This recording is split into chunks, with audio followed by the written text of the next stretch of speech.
fun, that, thank you. Right, we're talking to Debbie Lane. Her film's coming up next, Conkers for the Brave. She'd like to come out and say a bit about the film, and the producer, Tony Mardon.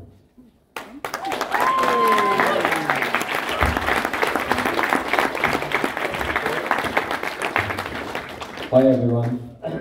So I'm only going to talk very briefly because this is kind of Debbie's moment, a bit of context. I'm directing and producing the film Witches of the Sands, and I really wanted some stop motion in it, and I loved what Debbie did.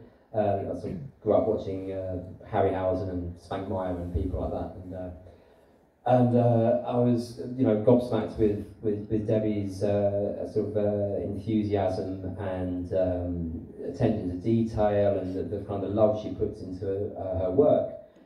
And then, so I got in contact with Debbie, and we talked about basically what I did. I wrote a haiku, as you do, about a game of conkers.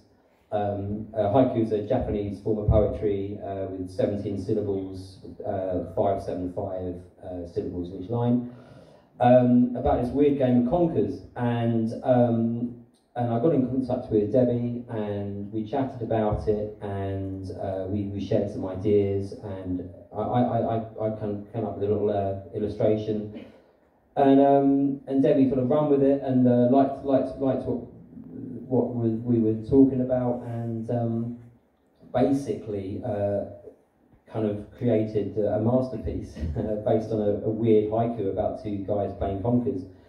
And that's it really. For me, I don't really want to say much more than that. The Conkers for the Brave will be in Witches of the Sands, and I would like to thank Debbie and her team for doing an amazing job. I'm gobsmacked at the result. That sort of 17 syllables can become something quite exciting, and that's what I want to say. It's Debbie's moment, and that's it from me.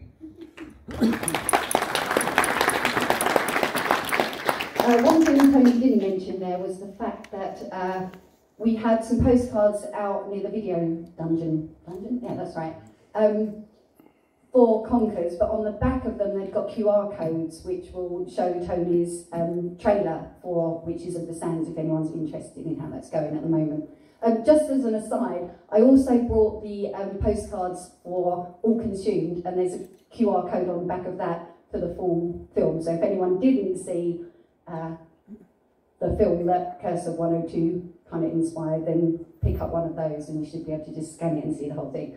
But yeah, back to Conkers, exactly what Tony said. He got in touch, we shared some ideas, and most of the time I kind of spent all of it going, I have no idea how I'm going to do that, but I'll have to figure it out. And then the next bit, no idea how I'm going to do that either, but we'll figure it out. I literally spent about 6 months doing that. It was never intended as a single film, other than when it was kind of finished, and then we decided actually maybe we'll just put it in,